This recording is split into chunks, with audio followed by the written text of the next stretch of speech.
Hi, this is my Memoirs of a Sorceress. Maybe I'm kind of a failure as a sorceress, because I just tried to do this video, and my camera deleted it. If it's any consolation to myself, I think, of Nietzsche talking, saying that those who cannot apply their will to things, at least assign a will to them, that is, they have faith. So, I kind of have faith that there's a purpose behind my original, well, actually second to original, because the first time I tried to make it, Microsoft didn't update or some weird shit. So, anyway.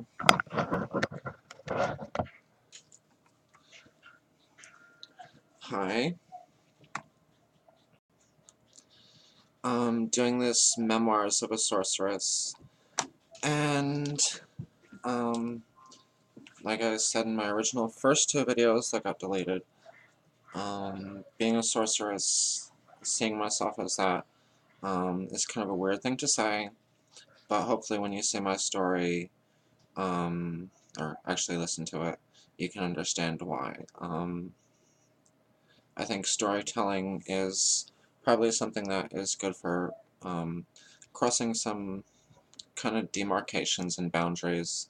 I'm transgender, schizo-affective, I have a criminal history, I grew up poor, and I'm just generally weird, and I think sharing my outlook, story, feelings, and the very interesting story that is my life that I'm just too lazy to write down, and I also don't have enough time. I think it might actually create some bridges between other people who are misunderstood and maybe have the same quirkinesses in some ways that I do. Okay, to start off, why my story is interesting. It just is. No, this person, my dad, was the first person to really get you in the camera. Over here. Oh, I'm messing up. Trying to smoke and do this, you know. Okay, that's my dad. Biker looking kind of person. He did a lot of drugs in the 60s. But anyway, this is my People magazine article that my mother-in-law was so nice to get me a copy of from eBay or some weird place. You can see the cover is, of course, Cher, and it's like 1986, I think. Oh no, January 25th, 1985. Where did my story go? This is the story. That's me as a child, 9 years old, and was in People magazine for the reasons being that get you to see my name so you know it's me.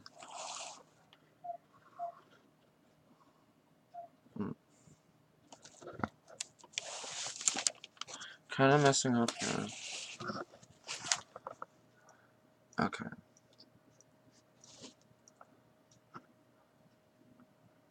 Well, I don't know if you'll be able to see it with this camera, but it is me as a child, 9 years old. Was in People magazine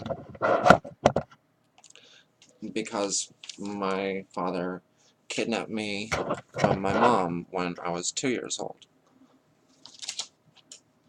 Hi, it's me again.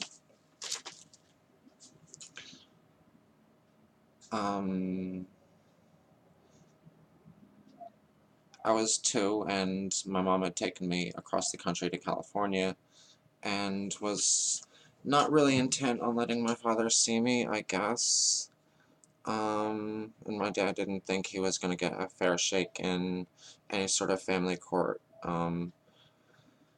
case for custody or reasonable visitations or whatever, because family court is sexist towards the woman. Lots of people say that's changed, and probably it has a lot since, you know, that time when I was 2. but it still is not unbiased forum. And I know this from my own family experiences, because history repeats itself, or something like that, after a different manner, perhaps.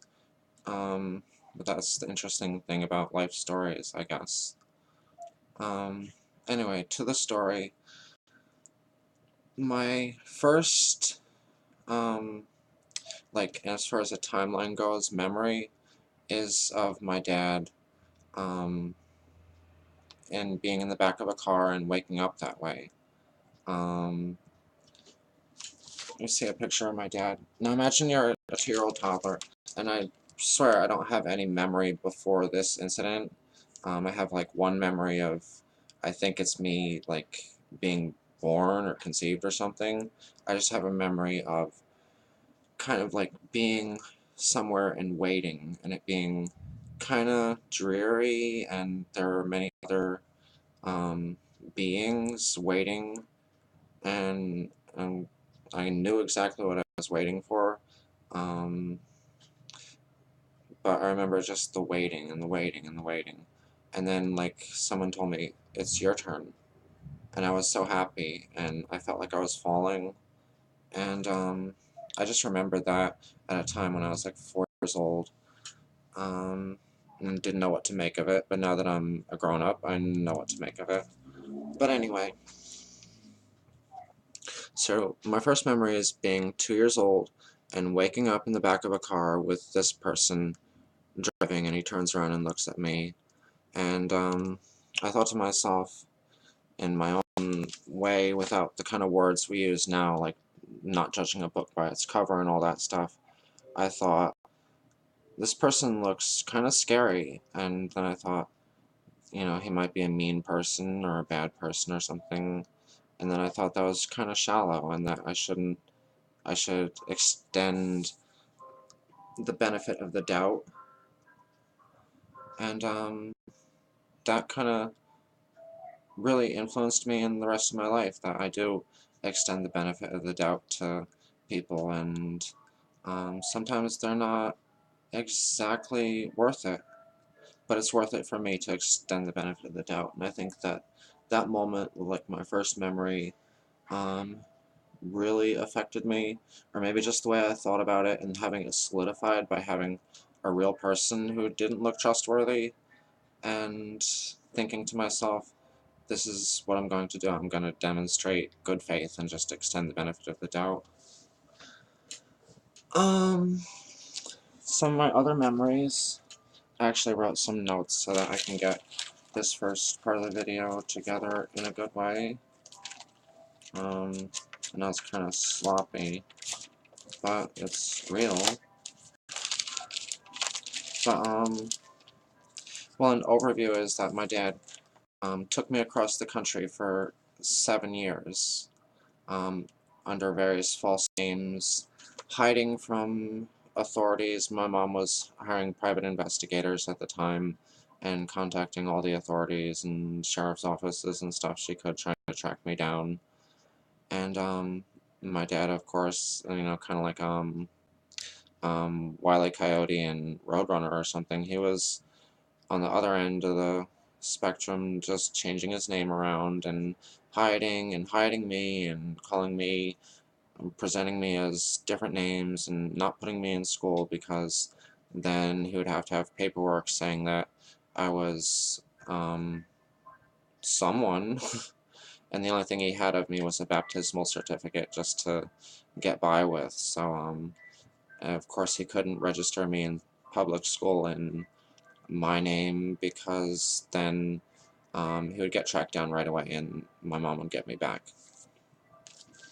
And he did get found out when I was 9 years old. He got arrested for having like 3 or 4 licenses and various different names, and we were living in a cabin in the woods in Vermont. We were the only people on top of that mountain. Here's a picture of the cabin. Let me see if I can do this right. That's the cabin, me and my dad sitting there, and he's reading me a book. And of course, this is a picture of me finally in school, And, yeah, so the cabin was kind of rustic. We didn't have electricity, we didn't have running water. Um, my dad, through hiding with various aliases, I can remember being like 5 years old and not knowing what his name was because it was different um, here and there. And he went through, I guess it's like, he would call himself John Stevenson or something, and tell me that if anybody asks, I'm to say that's my dad, his name's John Stevenson. And a week later, or 2 months later, when we moved to a different area of the country, it would be like, okay, now my name's Stephen Myers or something, and then I would have to remember that. And I was only like 5 or something, and after a while I was just like, what is your name? So I don't even think I knew my dad's name until he finally got arrested when I was 9. Um, Backtracking, just to give a good idea of like my early toddler memories, he drove me around for a while in a car across the country, and I can remember being in California. We ended up staying a lot with friends of his that he seemed to have all across the country. He had different friends here and there. I don't know how he met all these people in his times, but whatever. He had a friend out in California. I remember they were kind of well off because their daughter, who was like my age, like 2 or 3 or something, had a room that was full of toys, all on shelves and stuff. And I remember just being really, really excited about how many toys she had and knocking stuff over and getting dirty looks and getting yelled at and stuff. And I've seen pictures of that place. They had a swimming pool and all that stuff, so they were kind of doing good. Um, Actually, I lost all my pictures of my childhood through the mental health system. Gotta love them. Mental health system is just so great. But yeah, they took me out of my apartment, put me away, and then took all my stuff out of my apartment and threw it out rather than, saving it for me for when I got out of the psychiatric center. But in all fairness, they believed I was going to a home for the criminally insane for the rest of my life. And they're pretty pushy about getting me there, and they're pretty confident that they could get me there, and glory to God, I'm in the real world. And I'm going to school and getting a degree, and I'm halfway through a bachelor's degree, and that's so great. But back to my early years, I remember lots of things about California. I remember are that, and I don't know why I was in California when my dad just took me from my mom in California. I think he kind of made a U-turn and like started driving to like Nebraska or something, and then turned around and went to like Southern California or something. But he didn't get found or noticed by anybody who would have gave him trouble for noticing him. And I remember my grandmother a lot when I was growing up. She lived in New Jersey, and she actually traveled so much here and there just to see me and my dad. Um, and for a lady who's like, she must have been like in her late 50s or 60s, to drive from New Jersey to California is kind of a big deal. And I remember being in a diner and, talking to my grandma. And I guess one of the things I did back then was eat gum off from under tables. And that's pretty nasty, but I didn't know any better. And my dad tried to tell me not to do that. And I remember talking to my grandma, and meanwhile, I'm picking a piece of gum out from under the table and trying to sneak it in my mouth. Ugh. Um, Another thing I remember is being in a garage or something where people were working on cars, and I guess there was a car motor, and then the fan belt or something was spinning really fast. And I was like 3 years old, and I kept thinking that if I put my finger right into the center of the flywheel or fan or whatever it was that was spinning, it was a wheel, those things they had in the front of motors, flywheels, and stupid stuff. Anyway, I thought if I put my finger right in the center, that my finger wouldn't get hurt, nothing would happen because the center is not gonna like twist my finger up and get it caught in all the machinery. And I was probably right. So, being like 3-year-old, I'm like walking across the garage floor and I'm walking towards the fan, the flywheel or whatever like this and pointing to it. And I think my dad came up and stopped me and like smacked me in the head or something and said, "What the hell's wrong with you?" And I was too little to really verbalize that. Um, I was gonna stick my finger in the middle of it and nothing would happen. It's like, that would take your whole hand off. What are you, stupid? um, my dad ended up getting a Harley, and that was um, really something he was really happy about. I don't remember exactly what made me think he was so happy about getting a Harley. I guess he kept bragging about it, and then he got it. And I think till the day he died, he was really happy and um, braggable, having bragging rights that he went across the country on a Harley. And he took me with him. I used to sit on the back of it, being 3 years old, and no seatbelt, you know, just sitting there on the back of a Harley as he's traveling across freeways and highways at like 80 miles an hour. And I, I look down and the roads going by, and uh, traveling like those kind of distances from like California to Nebraska to Wyoming to different places. And I've seen all sorts of stuff like the oil rigs and stuff that go up and down those big things in Texas. And I used to have pictures of me and those big dinosaurs they have somewhere in that side of the country that are like an amusement park thing where there's giant dinosaurs that you can climb in. I'm sure they still have them. I don't know what they would do with them just to take them down. I mean, they're just so monstrous, but they're huge, and I used to climb in them, I guess. I just seen the pictures. I look so happy. Um, I've seen pictures of me, and I always had long hair. That was one thing my dad and my mom too, when she did have me, had me keep was long hair. And when I was that young, it was actually platinum blonde. It was just the lightest, blondest hair, and it was long. And um, I've seen pictures of me that I was eating at a picnic table somewhere in the country. And another picture that was really great was that the helmet I had for the motorcycle, I think he had a sidecar by that time, and I guess he took it off and my hair was all flowing out, and it's just this little like 3-year-old me with platinum blonde hair, and it's like 3D coming out like it's spiked just because of the static electricity. They're really great pictures. Yeah, and thanks to the mental health system, they're all rotting in a dump somewhere because my life's not important because I'm schizo-affective. But anyway, um, I remember looking down at the road going by.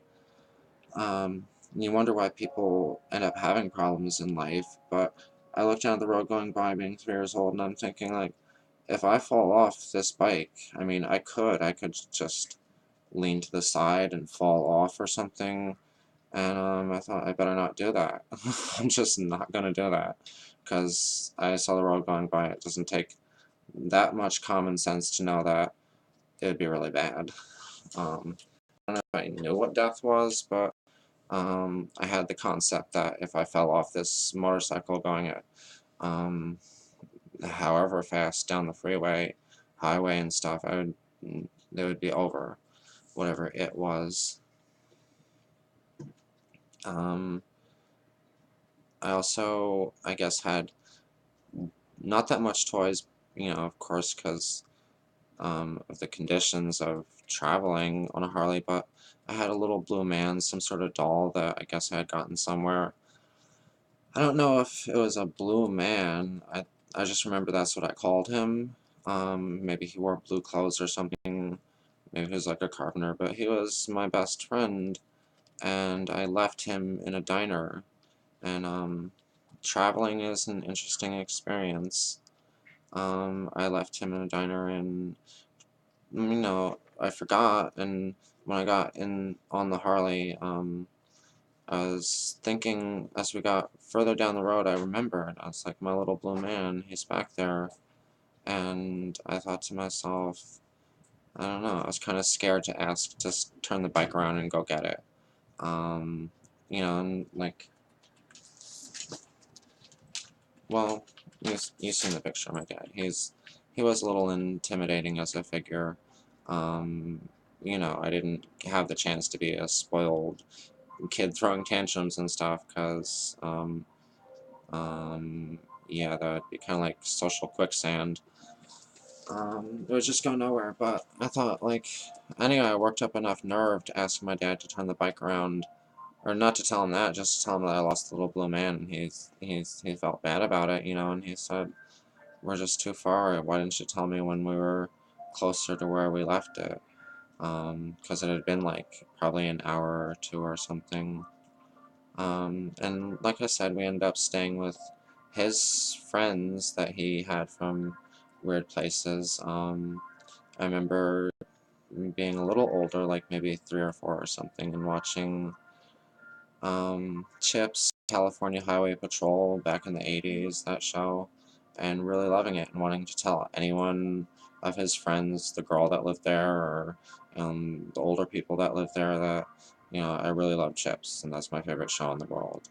And I kind of grew up like in environments like that one that I'm talking about now, where it was kind of chaotic. There were things like thrown everywhere. It was messy, and I don't remember exactly what the messes were, but I had a good sense that it was kind of chaotic there. There are a couple other kids there or something, and I remember it being summertime and being really sunny, and me just waking up and just loving that there's other kids there waking up the same time I am. There's noise and confusion and conversations, and I didn't know what drinking was, but they were probably drinking or something, and it was all like happy and chaotic and stuff everywhere. And I got to tell everybody that I loved California Highway Patrol, and it's my favorite show, and it's just so great. And nowadays, I kind of hate chaos, and I have a lot of chaos in my life, but it's one of those things I've grown to hate. But it's interesting to think back that at a time, I'm the same person and I used to love it. And maybe that just has to do with bad experiences and the fact of associating um, pain and confusion and loss with chaos or whatever. But I haven't gotten rid of it. It seems to be kind of attached to me. Um, Basically like being Irish. I just have chaoticness and messes. Just to close on a little segment, and these are all kind of segments because I only remember little pieces of being that young. I mean, I was a toddler, but not exactly toddling. Um, and I didn't throw tantrums. Like I said, I don't know if it's just me that I was really like conscientious about like things that toddlers don't think about, or maybe all kids do think about things and they don't get a chance. But I just never threw a tantrum, and I remember telling my dad, like, seeing kids at stores and stuff throwing tantrums, like, I don't do that, do I? And I was kind of bragging, but I wanted to hear him say that, like, yeah, you don't. And he did. He said, like, no, you don't throw tantrums. And it's kind of like, obviously with that response you can kind of, I mean, that's basically how I said it. No, you don't throw tantrums. Like he knew I was looking for a compliment or something. So I don't think, I was kind of like that kind of social quicksand with just one person who was very straight-faced, and he treated me like an adult. um, I mean, he knew I was a kid, but he never tried to like sugarcoat things, or um, talk to me like I just didn't get it. And if he would just tell me things about history or whatever, and he would just tell me like he was talking to someone who had a good head on their shoulders. Um, so maybe that's why I didn't throw tantrums. But I just remember thinking how embarrassing it would feel to just like throw myself on the ground and start kicking and screaming. Um, mm, just like now, I wouldn't do that. And it was just basically the same thing. Like, how could, like, if I saw someone my age at 36 throwing themselves on the ground, kicking and screaming, I would just think, like, the same exact thing. Like, uh, I don't do that. But anyway, on a more happier note, I do remember, um, and I want to share just seeing things was interesting. For one thing, for a while I saw everything in kind of like an animation, like cartoon painted kind of imagery. Like everything I looked at looked like a cartoon. And I don't know if that's from in uterine psychedelic use or something. From, you know, my mom, they were both from the 60s. Um, and my mom even told me, like, again, when I was 11 and I actually got reunited with my mom and talking to her and stuff, I thought, you know, like, was I exposed to drugs in the womb? So I asked her, I said, you know, did you smoke when you were pregnant with me? And her response basically was, I did a lot more than smoke, honey. So it could have been that, but I remember seeing everything kind of like cartoons and then just um, knowing it wasn't the way it's supposed to look. I looked at a saw blade, because this had been going on for a while, that for whatever reason I knew things weren't supposed to look like Roger Rabbit. Um, so I remember looking at a saw blade in the store after a while, pondering, like, trying to really look at things and stare, and why does it look like that? And I looked at a saw blade, and it was in a hardware store or whatever, and I just kept looking, and as I looked, I kind of like saw through the fog or whatever of all the cartoon color and imagery and stuff, and actually saw the metallic visual image of a saw blade rather than a cartoon that looks like someone painted it gray or silver and stuff like in a Disney movie.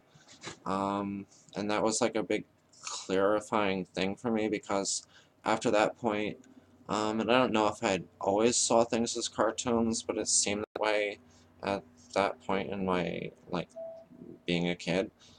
And I must have been, you know, around the same age as like 3 and 4, and I'm sure I don't have all these things in chronological order. But from that point of seeing that saw blade and seeing it clear, the cartoon world that I was living in kind of started to become the real world.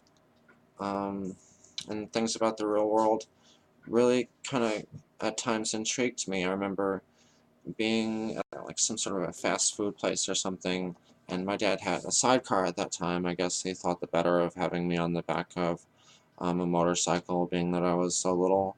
Or maybe he just thought it was like I could go to sleep while he's driving and stuff. And there's this sign for a fast food place. It must have been like one of those things that lights when it's dark or something, and it was in the drive-through. I don't know what it was. It might have been a clown or some thing that I wouldn't recognize that they had back in the 80s. Um, you know, one of those um, signs for a fast food restaurant, but it wasn't McDonald's or anything like that. It was some weird thing that I don't even think they have anymore. I don't remember what it was, but I just kept staring at it, and it was a person's face. And like I said, I'm not sure if it was like a chef or a clown or something. And I just kept looking at it, and something about it just seemed otherworldly. And um, I couldn't really quite conceptualize or verbalize or tell myself in my own language what I was looking at, why it looked like it was otherworldly, or what even otherworldly meant, and I just kept staring at it. And I had a similar thing with a Chevron sign. I do actually remember what company that sign was, and it was at night, and it was a Chevron sign. Chevron's the one with the Pegasus horse, right? Well, whatever gas company it was that has the Pegasus horse, I guess it's Chevron. And being in a car and looking at the Chevron sign, and it's lit up and stuff, and it looked, I don't know if it was otherworldly or something, but it was kind of magical and stuff, and I just kept staring, and again, I couldn't figure out what I was looking at, and right now, I don't know why I was so intrigued, I just know it looked off, or odd, or uncanny. I think that's a good word for it, is uncanny. And it's not really threatening uncanny, but it was kind of like a strange attractor, like it just kept drawing me in, those two signs. Um, I've had other things that just keep drawing me in when I was a kid, but those are two really clear memories of when it was just concrete, point blank, these things look otherworldly to me. Um, and speaking of otherworldly, just to end this part of my memoirs of a sorceress, um, I want to note that I don't know if this is all leading anywhere the way I'm telling it, but I think this is a good note to end on. I remember my dad pulling off the side of the road on the Harley, and he told me what constellations, probably the only two that he knew, were the Big Dipper and the Little Dipper, and he showed them to me, and I'm like, like yay high and 3 years old, and I'm looking up, and it's kind of strange because all my life, like since I was like 8 years old, I've had a tremendous fear of the sky, whatever that's called, cremnophobia or something, um, than the universe itself, because it's just so huge, and the spaces between things in our universe are so vast. And being that the Little Dipper and the Big Dipper seemed really close, as close as looking inside me, as closing my eyes and visualizing something, and they seemed friendly, and that's something that seems like it's more truth than being rational or somewhat rational, and having an ego looking through the lens of the world of being an adult with an ego and concrete beliefs and all that stupid, not so great stuff. Just seeing the world through an innocent eye that I did, and seeing that, there's no really rational explanation, I don't think. The Big Dipper and the Little Dipper were really, really close.